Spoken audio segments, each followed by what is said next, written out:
rồi nhỏ chị đang giờ có lỗ đẩy qua đâm ấy mày đâm cho kim thấy không chim tới lúc mặt ra biết sẽ mất anh rồi ta yêu đuối không buồn rồi xin cho anh đâu sao bắt rồi bắt rồi gán dọ đi nó bích lẹ lắm chẳng còn gì vì dù ta đã đến lúc chia ly nhớ con mày dạ nhìn em đi nước mắt tuôn rơi cho lòng em lần cuối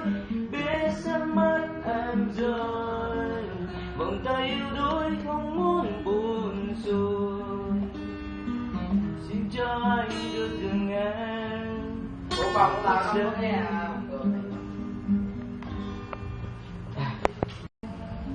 sợ gì tụi khác ở đâu để bỏ